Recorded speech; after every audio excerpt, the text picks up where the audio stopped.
ಅವ್ರು ಯಾರೋ pollution control board ಮಾಡಿದ್ದಾರೆ. But still I have said DC employment is important. Whatever is there like give them an opportunity. ಅವರು rectify ಮಾಡ್ಕೊಳ್ಳಿ. ಅರ್ಥ ಆಯ್ತಾ?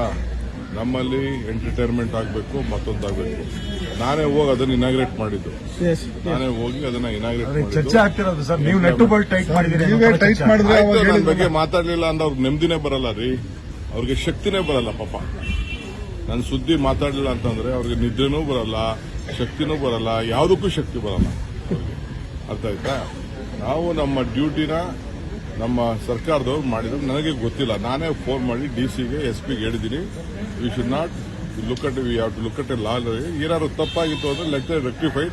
ಇವತ್ತು ಅವ್ರಿಗೆ ಆಪರ್ಚುನಿಟಿ ಕೊಡಬೇಕು ಅಂತ ನಾನು ಹೇಳಿದ್ದೀನಿ. ಇಷ್ಟು ಮಾತ್ರ ಗೊತ್ತು. ಮಿಕ್ಕಿದೇನೋ ನನ್ನ ಹತ್ರ ಬಂದು ಇವರು ಪೊಲ್ಯೂಷನ್ ಕಂಟ್ರೋಲ್ ಚೇರ್ಮನ್ರಿಗೂ ಹತ್ರ ಫೋನ್ ಮಾಡಿದೆ. ನನಗೆ ಗೊತ್ತಿರಲಿಲ್ಲ. ನಾನು ಟಿವಿಲಿ ನೋಡಿದೆ. ಬಿಗ್ ಬಾಸ್ ಆಗಲಿ ಯಾವುದೇ ಆಗಲಿ ಎಂಟರ್ಟೈನ್ಮೆಂಟ್ ಇರಬೇಕು. ಪ್ರೈವೇಟ್ ಅವರು ಇನ್ವೆಸ್ಟ್ಮೆಂಟ್ ಮಾಡಬೇಕು. ಏನೋ ತಪ್ಪುಗಳು ಮಾಡಿರ್ತಾರೆ, ಬಟ್ ಅದನ್ನು ಸೆಟರೇಟ್ ಮಾಡ್ಕೊಳ್ಳಿ ಅಂತ ಆಪರ್ಚುನಿಟಿ ಕೊಡಬೇಕು. This is my suggestion to them. Supreme court incident ಬಹಳ ತಪ್ಪದು. ಯಾರೇ ಆಗಲಿ ನ್ಯಾಯ ಕೊಡ್ತಾ ಇರೋಂಥ ಜಾಗ.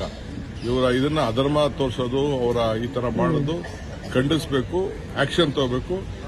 ಸುಪ್ರೀಂ ಕೋರ್ಟ್ ಜಡ್ಜು ಏನು ಆಕ್ಷನ್ ತಗೋಬಿಡಿ ಅಂತ ಹೇಳೋದು ಕೂಡ ಅದು ತಪ್ಪದು. ಸೋಮೋಟೋ ಆಕ್ಷನ್ ತಗೋಬೇಕು. ಕಾನೂನು ಪ್ರಕಾರ ಏನ್ ಮಾಡಬೇಕು ಅದಕ್ಕೆ ಮಾಡಬೇಕು. Tunnel road I speak separately in the best interest of Bangalore. ನಾವು ಯಾವ ಲಾಲ್ಬಾಗ್ನೂ ಡ್ಯಾಮೇಜ್ ಮಾಡಕ್ ಹೋಗಲ್ಲ. ನಮಗೂ ಗೊತ್ತಿದೆ ಲಾಲ್ಬಾಗ್ ಎಷ್ಟು ಪವಿತ್ರವಾದ್ದು, ಹಿಸ್ಟಾರಿಕ್ ಇದೆ, ಎಲ್ಲಿ ಜಾಗ ಇದೆ ಅನ್ನೋದು ಇದೆ. ನಾನೇ ಸ್ಪಾಟ್ ಇನ್ಸ್ಪೆಕ್ಷನ್ ಮಾಡ್ತೀನಿ. ಯಾರು ಆತಂಕ ಬೇಡ. Next Saturday Sunday I am visiting Lalbagh with all my officials.